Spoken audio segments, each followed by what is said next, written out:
The azure skies of Novus Prime shimmered with anticipation as the sleek silver starship descended through wispy clouds. Captain Alina Reyes stood at attention on the landing pad, her crisp uniform a stark contrast to the lush alien vegetation surrounding the clearing. This was humanity's moment.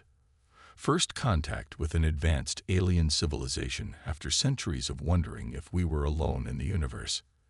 As the ship's landing struts touched down, sending up small puffs of ochre dust, Alina fought to keep her expression neutral. Her heart raced with a mixture of excitement and apprehension. The fate of Earth's diplomatic relations with the galactic community rested on her shoulders. A hiss of depressurizing air preceded the opening of the ship's main hatch. Alina straightened her back, chin held high as a tall, willowy figure emerged. The alien diplomat, Ambassador Jor of the Galactic Council, glided down the ramp with an otherworldly grace. Its iridescent skin shimmered in the sunlight, and four arms moved in perfect synchronization as it approached. Alina stepped forward, arms open in the universal gesture of peace. Ambassador Jor, on behalf of the United Earth Government, I welcome you to Novus Prime. We are honored by your presence and look forward to fostering friendship between our peoples. Jor's large, multifaceted eyes blinked in rapid succession. A melodic trill emanated from somewhere in its chest. A translation device, Alina realized. Greetings, Captain Reyes. The Galactic Council is pleased to make your acquaintance. We have long observed your species' progress and deemed this an appropriate time for formal introduction. As they exchanged pleasantries, Alina noticed movement behind the ambassador. A smaller figure, barely reaching Jor's waist, peeked out from behind the alien's flowing robes. The ambassador followed her gaze and gestured to the child with one of its lower arms. Ah, yes, this is my offspring, Lyra. I hope you do not mind that I brought her along. We believe this historic moment would be an excellent educational opportunity. Alina's face softened into a genuine smile. Of course not, Ambassador. It's a pleasure to meet you both. She knelt down, bringing herself to eye level with the alien child. Hello, Lyra. Welcome to our world. Lyra's eyes widened with curiosity, and she chittered softly in response. The universal translator struggled for a moment before producing. Hello, human. Your world is very bright and colorful. As Alina rose, she gestured towards the nearby research facility. If you'll follow me, Ambassador, we've prepared a tour of our outpost and a formal reception to celebrate this momentous occasion. The small group made their way along a winding path, flanked by Earth's lush transplanted flora flourishing in the alien soil. Scientists and support staff lined the route, barely containing their excitement at the sight of their extraterrestrial visitors. Everything was proceeding perfectly until they reached the compound's main gates. A commotion erupted from a nearby research plot, where a team was studying the local wildlife. A creature, something akin to a six-legged leopard with luminescent fur, had broken free from its enclosure.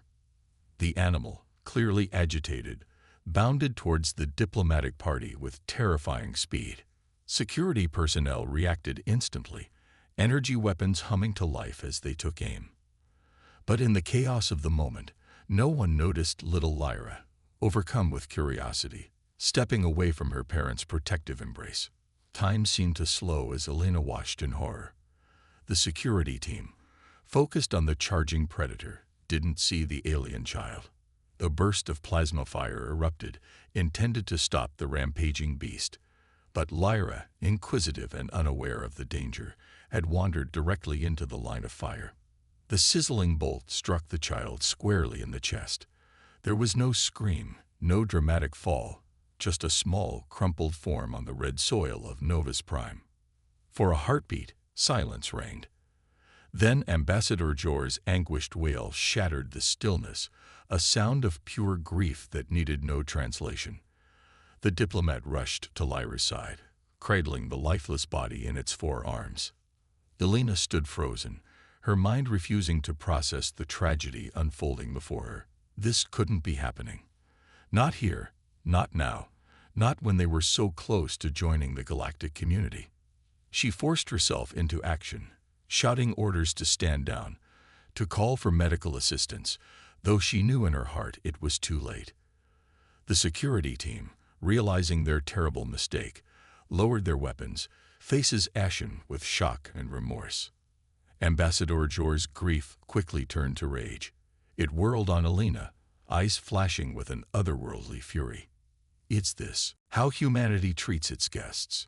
The ambassador's voice boomed, the translator struggling to convey the depth of emotion. "With death and destruction." Alina raised her hands placatingly, her voice shaking as she spoke. "Ambassador, please. This was a terrible accident. We never meant." But Jor was beyond reason, beyond diplomacy. With surprising strength, the alien lifted Lyra's body and strode back towards the ship, its voice echoing across the compound. "The Galactic Council will hear of this atrocity. Your species has proven itself unworthy of joining our ranks. You will pay for this transgression." Alina and her team could only watch helplessly as the ambassador's ship roared to life, ascending rapidly into the atmosphere. As the silver craft disappeared into the clouds, Alina felt the weight of failure crushing down upon her. She had come to Novus Prime to usher in a new era of interstellar cooperation. Instead, she had witnessed the death of an innocent child, and quite possibly, humanity's hopes of joining the galactic community. In the days that followed, Alina's worst fears were realized. The Galactic Council, enraged by Ambassador Jor's report, issued a galaxy-wide condemnation of humanity. Despite Earth's desperate attempts to explain, to make amends, the Council was unmoved. They saw only a dangerous, unpredictable species that had taken the life of a child during what should have been a peaceful first contact. The repercussions were swift and severe. A quarantine was placed around Earth's solar system, cutting off all contact with the wider galaxy. Trade routes were diverted, and any non-human ships entering the system were subject to immediate destruction. Humanity found itself alone once more, but this time with the crushing knowledge that they were pariahs in a universe teeming with life. As Alina sat in her office on Novus Prime, watching the last of the research teams evacuate back to Earth, she couldn't help but wonder about the future. How would humanity survive this isolation? Would they ever be given a second chance? Little did she know, deep beneath the surface of their home planet, ancient machinery was stirring. The quarantine had triggered long-dormant systems, awakening a legacy that would change the course of human history forever. The stage was set for humanity's greatest challenge and its greatest triumph. 5 years had passed since the tragic incident on Novus Prime, and Earth was a changed world. The quarantine imposed by the Galactic Council had brought humanity's dreams of interstellar exploration to a grinding halt. Once bustling spaceports now stood silent, their gantries rusting under sullen skies. The global economy, so dependent on the promise of alien technologies and off-world resources, had collapsed into a morass of scarcity and unrest. Dr. Arjun Mehta stared out the window of his lab in the United Earth Government's science complex, his eyes tracing the shimmering energy barrier that encased the planet like a shroud. The quarantine field, powered by technology far beyond human understanding, was a constant reminder of their isolation and perceived guilt. A soft chime from his computer terminal drew Arjun's attention. Another resource request denied. He sighed, running a hand through his graying hair. As lead scientist on Project Phoenix, humanity's last-ditch effort to break the quarantine, he was accustomed to disappointment, but each setback felt like another nail in Earth's coffin. The door to his lab slid open with a pneumatic hiss, admitting his research partner, Dr. Yuki Tanaka. Her usually impeccable lab coat was rumpled, dark circles under her eyes betraying nights of sleepless work. "Any luck with the graviton emitter?" Arjun asked, already knowing the answer from her dejected expression. Yuki shook her head. "We're still years away from replicating even the most basic alien tech we observed before the quarantine. Without access to off-world materials, we're stuck with stone knives and bearskins compared to what's out there." Arjun nodded grimly. They had been over this 1,000 times, But the frustration never lessened. "And our messages to the Council?" "Same as always," Yuki replied, slumping into a chair. No response. It's like shouting into a black hole. A heavy silence fell between them, broken only by the soft hum of lab equipment. Earth's finest minds had spent 5 years trying to breach the quarantine, to re-establish contact, to prove humanity's worth to a galactic community that had turned its back on them. All for naught. Suddenly, alarms blared throughout the complex. Red warning lights bathed the lab in an ominous glow. Arjun and Yuki exchanged alarmed glances before rushing to the central monitor. "Unidentified object entering Earth's atmosphere," an AI voice announced calmly. "Trajectory suggests impact in the North Atlantic. All personnel to emergency stations." Arjun's heart raced. This was unprecedented. Nothing had penetrated the quarantine field since its establishment. Could it be a Galactic Council ship? Had they finally decided to hear Earth's pleas? Hours later, Arjun found himself aboard a submersible, descending into the inky depths of the Atlantic. As lead scientist, he had pulled every string to join the recovery mission.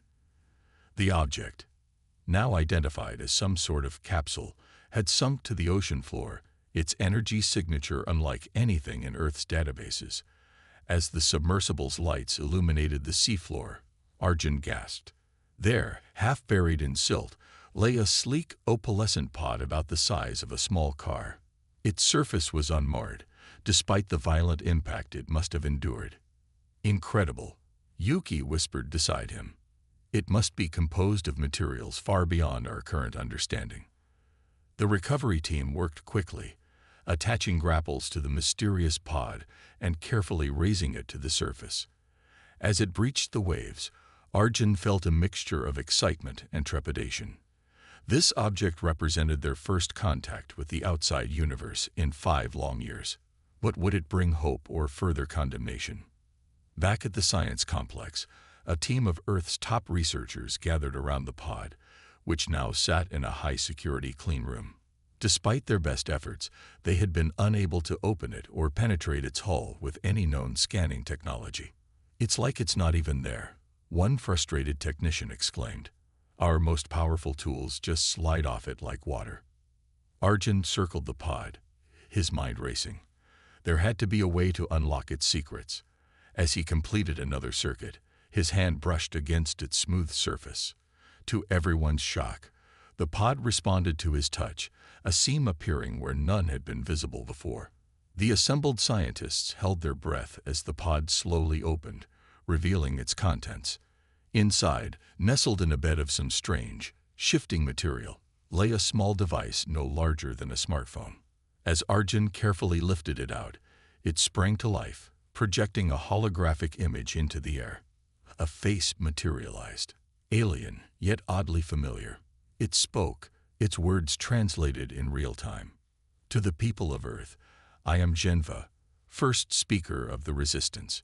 If you are seeing this message, then our gamble has paid off, and our capsule has breached the quarantine field." The assembled humans exchanged stunned glances, a resistance, against the Galactic Council. The hologram continued. "Know that you are not alone in your struggle against the Council's tyranny. Many species have suffered under their oppressive rule, forced to conform or face isolation like yourselves. We have long sought a way to contact you, to offer an alliance." Arjun's mind reeled at the implications.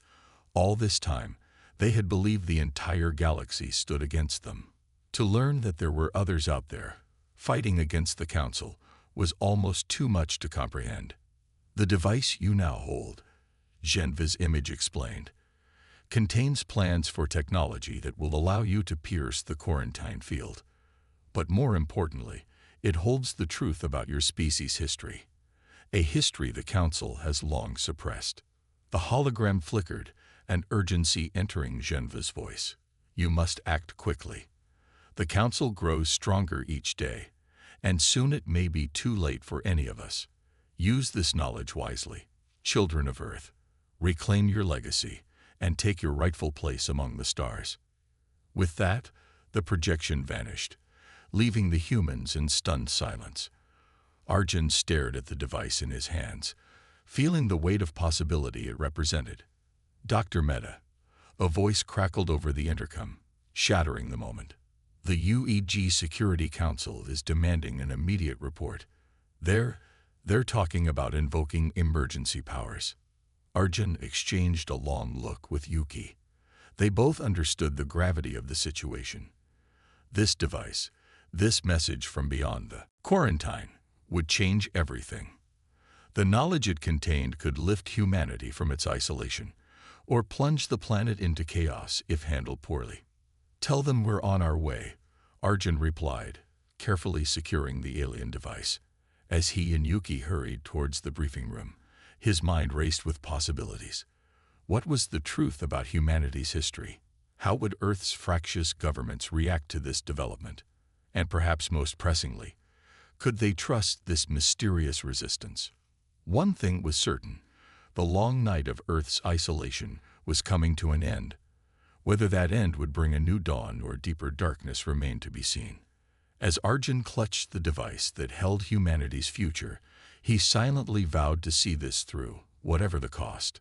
The stars were calling, and this time, Earth would answer. The holographic display flickered to life, illuminating the grim faces of the United Earth Government Security Council. Arjun stood before them, the alien device clutched tightly in his hands, Yuki by his side. He had just finished relaying the contents of Genva's message, and the tension in the room was palpable. "This is preposterous," General Zhou thundered, her holographic image looming large. "You expect us to trust the word of some alien resistance. This could be an elaborate trick by the Council to lure us into violating the quarantine." Arjun took a deep breath, steadying himself. "With all due respect, General, we've spent 5 years trying to break that quarantine. This device represents our first real chance to do so, and potentially bring the wrath of the entire Galactic Council down upon us," interjected Dr. Emika, the UEG's chief diplomat. "We cannot risk the safety of Earth on the word of unseen allies." As the debate raged on, Yuki leaned in close to Arjun. "We're losing them," she whispered. "We need to give them something concrete." Arjun nodded, an idea forming. He raised his voice, cutting through the arguments. "Counselors, I propose a compromise. Give us 1 week with this device.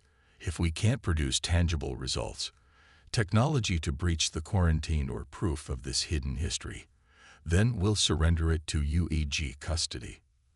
The room fell silent as the council members exchanged glances. Finally, President Adaimi spoke.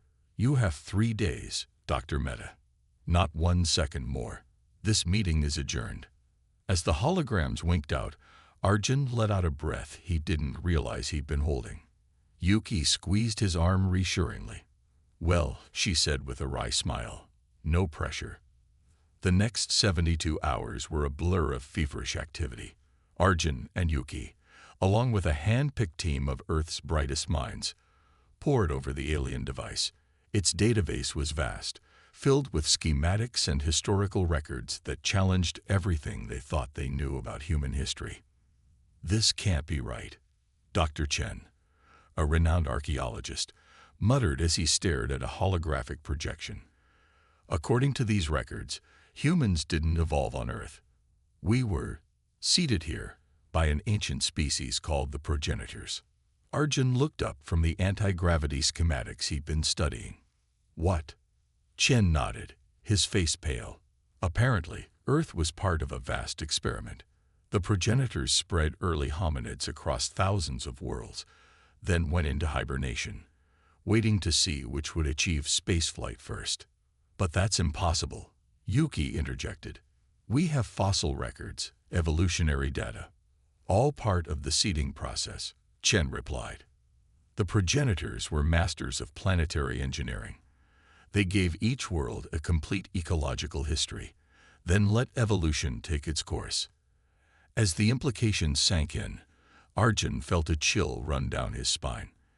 If this is true, then humanity has cousins out there. Other human species on other worlds.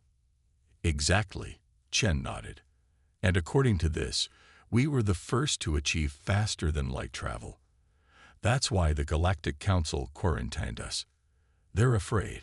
The revelation sent shockwaves through the team. But they had no time to dwell on philosophical implications. The clock was ticking, and they needed concrete results to show the UEG. On the final day, with mere hours to spare, a breakthrough came.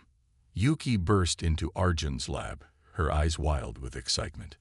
"We did it," she exclaimed, thrusting a small device into his hands. "It's crude, but it should be enough to punch a hole in the quarantine field." Arjun stared at the object, a rough amalgamation of Earth tech and alien principles. It hummed with potential, the promise of freedom. "Let's test it," he said, his voice barely above a whisper.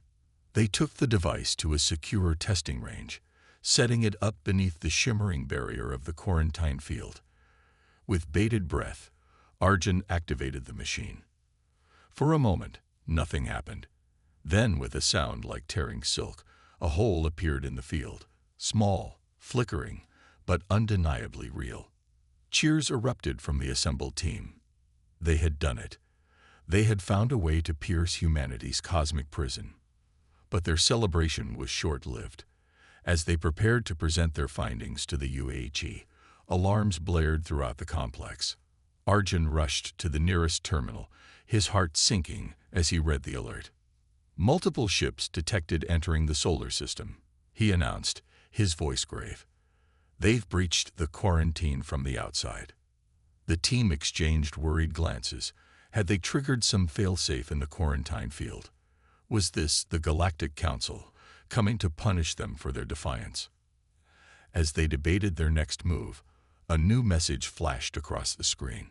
It was from the lead ship, and its contents made Arjun's blood run cold. "Attention, humans of Earth. This is Grand Arbiter Kallax of the Galactic Council. Your quarantine has been rescinded. Prepare to receive our emissaries. Resistance will be met with immediate and overwhelming force." The room erupted into chaos. Some argued for using their new device to escape, others for attempting to negotiate. But Arjun stood silent, his mind racing. Something about this didn't add up. Why now? After 5 years of isolation, why would the Council suddenly decide to lift the quarantine? His eyes fell on the alien device, still humming softly on a nearby table. With a sudden clarity, he realized what he had to do. "Everyone, quiet," he shouted, his voice cutting through the panic. "We need to access the device's database again. There's something we're missing." As the team gathered around, Arjun interfaced with the alien tech, searching for any information on the Galactic Council's protocols. What he found confirmed his suspicions. "This isn't a diplomatic mission," he announced grimly. "It's an invasion force. The Council doesn't lift quarantines. They enforce them until the species either dies out or regresses to a pre-industrial state." The implications hung heavy in the air. Earth, already weakened by years of isolation, stood no chance against the full might of the Galactic Council. "So what do we do?" Yuki asked, voicing the question on everyone's minds. Arjun took a deep breath, weighing their options. They had the means to breach the quarantine, knowledge of humanity's true origins, and a warning from alien allies. It wasn't much, but it was all they had. "We fight," he said simply. "We use what we've learned, we contact the resistance, and we show the Council that humanity won't go quietly into the night." As the team nodded in agreement, a new sense of purpose filling the room, Arjun turned his gaze to the sky. Somewhere up there, beyond the fading quarantine field, Earth's fate was approaching. But this time, they wouldn't be caught unprepared. The true test of humanity was about to begin. The next few weeks were a blur of frenetic activity. As the Galactic Council's ships drew ever closer to Earth, humanity raced against time to prepare for the coming storm. Arjun and his team worked tirelessly, reverse engineering the alien technology from the Resistance's device. They managed to outfit a small fleet of Earth's remaining spacecraft with crude but effective shield generators and weapon systems far beyond anything humanity had previously possessed. Meanwhile, Yuki led a separate team in establishing contact with the Resistance. Using the communication protocols hidden within the alien device, they sent out an encrypted distress call, hoping against hope that their unseen allies would answer. Days passed with no response, each hour ratcheting up the tension. The Council ships had entered the inner solar system, their massive forms now visible as bright points of light in Earth's night sky. Arjun stood in the newly established war room, surrounded by holographic displays showing the approaching fleet.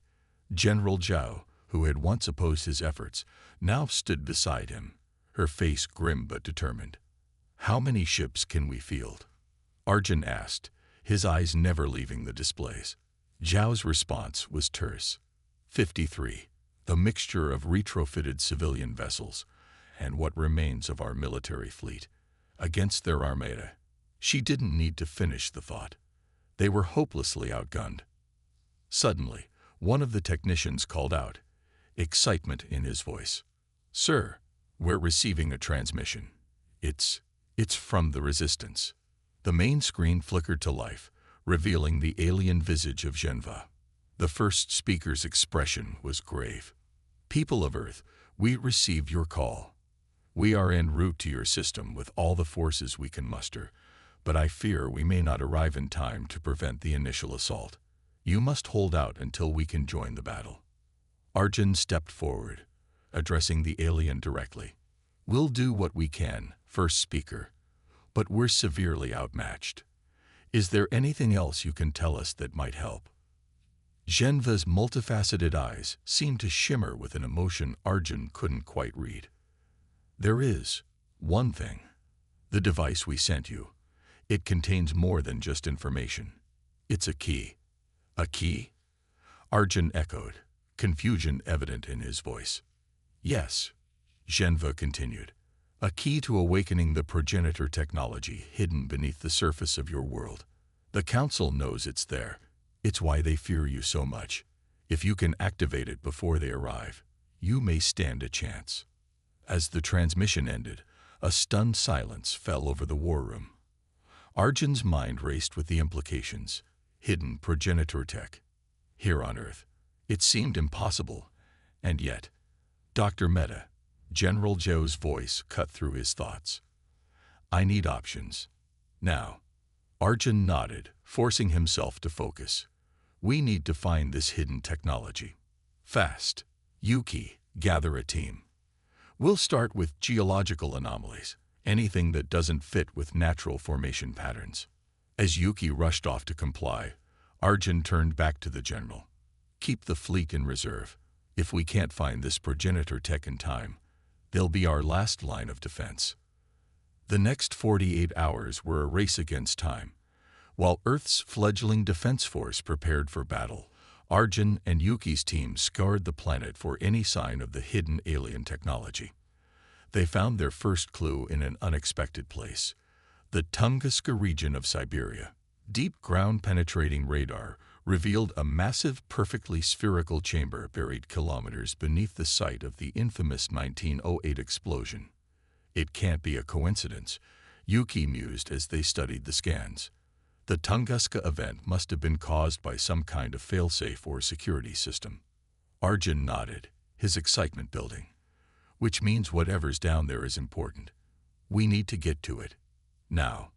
Within hours, a hastily assembled excavation team was on site, using repurposed mining equipment augmented with their newly acquired alien tech. As they dug deeper, the Council ships entered high Earth orbit, their weapons powered but holding fire. For now. Finally, after what felt like an eternity, they'd breached the buried chamber. Arjun and Yuki, clad in protective suits, were the first to enter. What they found inside defied belief. The chamber was vast, easily the size of a small city, and it was filled with technology, sleek, otherworldly machines that hummed with latent power. At the center stood a towering obelisk, covered in glowing symbols that seemed to shift and change as they watched. "This is it," Arjun breathed, his voice filled with awe. "The legacy of the progenitors." Yuki approached the obelisk, the alien device clutched in her hands. As she drew near, the symbols on the monolith began to pulse more rapidly. I think it's recognizing the key," she said. With trembling hands, she pressed the device against the obelisk's surface. For a moment, nothing happened. Then, with a sound like 1,000 singing crystals, the entire chamber came to life. Machines whirred into action, holographic displays sprang up around them, and a voice, ancient and powerful, filled the air. Activation protocol initiated. Preparing planetary defense grid. Arjun and Yuki exchanged incredulous looks.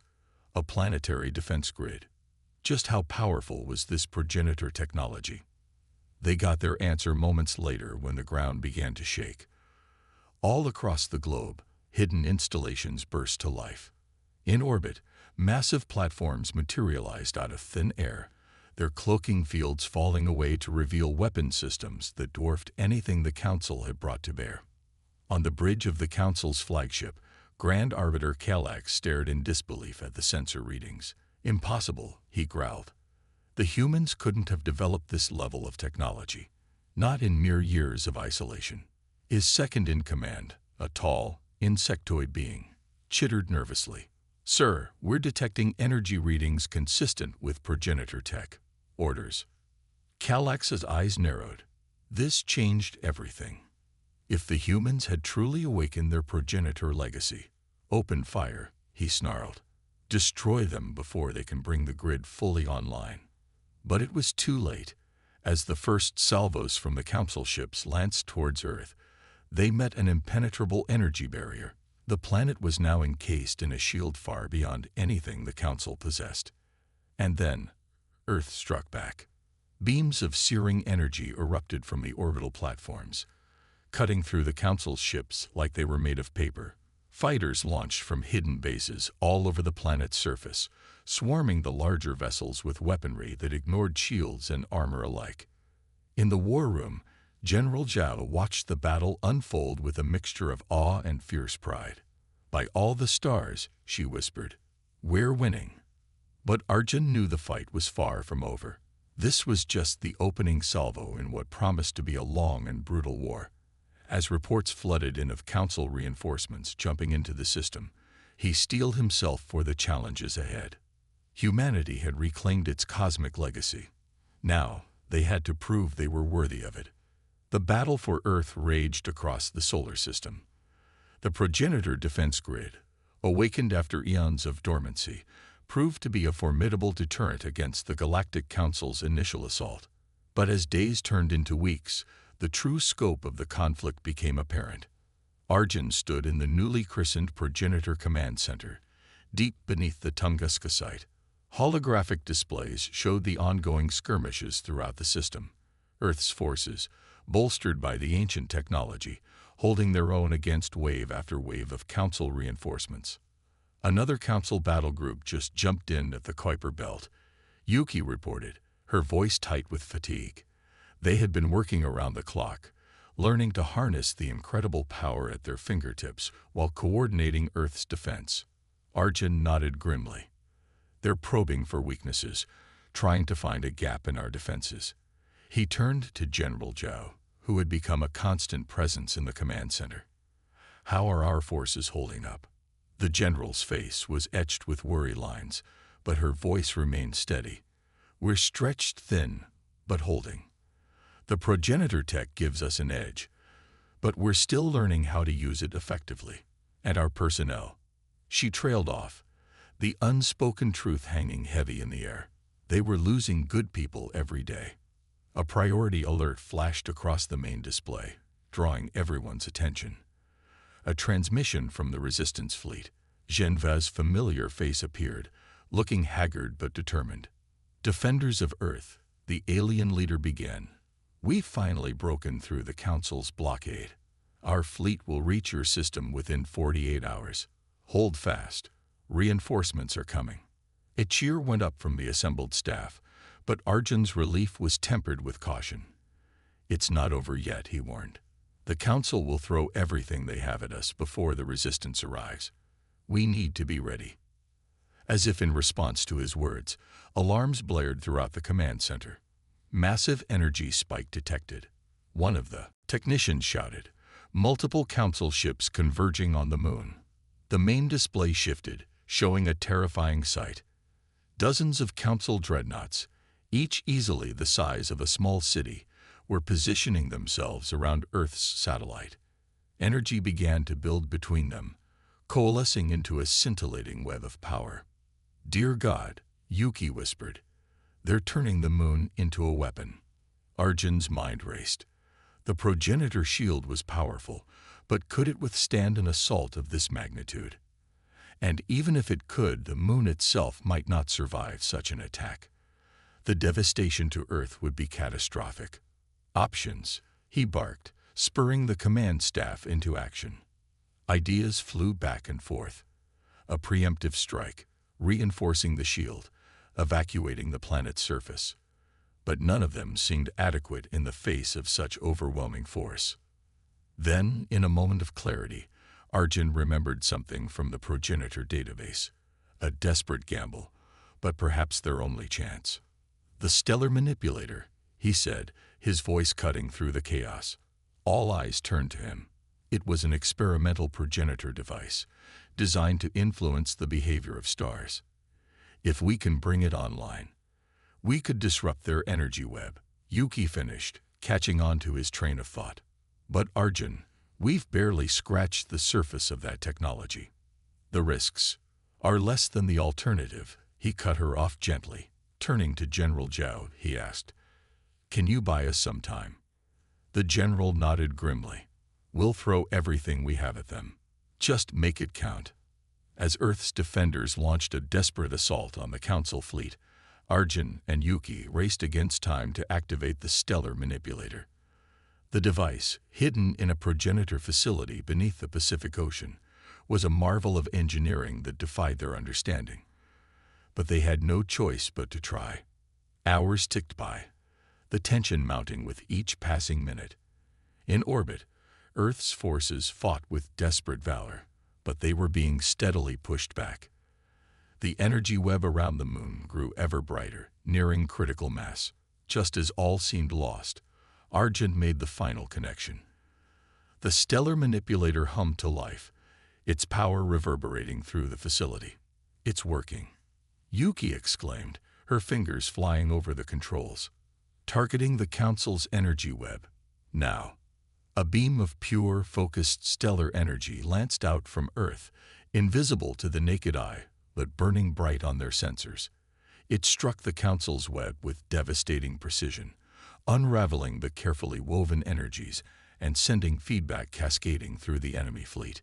Explosions blossomed in space as Council ships, overloaded by the stellar backlash, began to detonate. The moon, freed from the grip of alien energies, remained reassuringly whole in the sky. A ragged cheer went up in the command center, but Arjun knew the fight was far from over. The Council's main force was still intact, and now they would be out for blood. As the two sides regrouped, tensing for the final confrontation, a new alert sounded. Signals were detected at the edge of the system, thousands of them. For a heart-stopping moment, Arjun feared it was yet another Council armada. But then Zhenva's voice crackled over the comms. "People of Earth, the cavalry has arrived." The main display lit up with the most beautiful sight Arjun had ever seen. An armada of ships, a patchwork fleet of various designs and origins, poured into the system. The resistance had come, bringing with them every species that had suffered under the Council's oppressive rule. Caught between Earth's progenitor-enhanced defenses and the resistance fleet, the Council forces found themselves outmatched for the first time in centuries. What followed was not so much a battle as a rout. In the Council flagship, Grand Arbiter Kallax watched in disbelief as his supposedly invincible armada crumbled. "How?" he rasped, his once imperious voice now thin with shock. "How could mere humans have done this?" As if in answer, a transmission cut through the chaos of battle. Arjun's face appeared on the Council ship's main screen, his eyes blazing with a mixture of determination and compassion. "This is Dr. Arjun Mehta of Earth," he began, his voice steady. "Your fleet is finished, Arbiter. Surrender now, and let us end this bloodshed." Kelak snarled, raising a clawed hand to cut the transmission, but Arjun continued. "We know the truth now, about the progenitors, about your fears, but it doesn't have to be this way. Humanity doesn't want to rule the galaxy. We want to explore it, to learn, to grow. Together." The Arbiter hesitated, centuries of prejudice warring with the undeniable reality before him.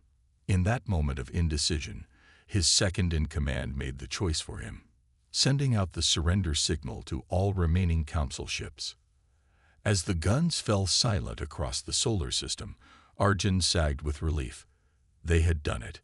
Against all odds, humanity had not only survived, but had reshaped the political landscape of the galaxy. In the days that followed, as representatives from Earth, the Resistance, and even the now humbled Council gathered to negotiate a new galactic order, Arjun found a quiet moment to stand beneath the stars. Yuki joined him, slipping her hand into his. "What now?" she asked softly. Arjun gazed up at the twinkling lights, each one a potential new world to explore, new civilizations to meet. The progenitor legacy had awakened something in humanity, a sense of their true place in the cosmos. "Now," he replied, a smile playing at his lips, "we take our first real steps into the galaxy, and we make sure we do it right this time." As dawn broke over a new era for Earth and the galaxy at large, Arjun knew that the greatest adventures and challenges still lay ahead. But for the first time in a long while, he faced the future not with fear, but with hope.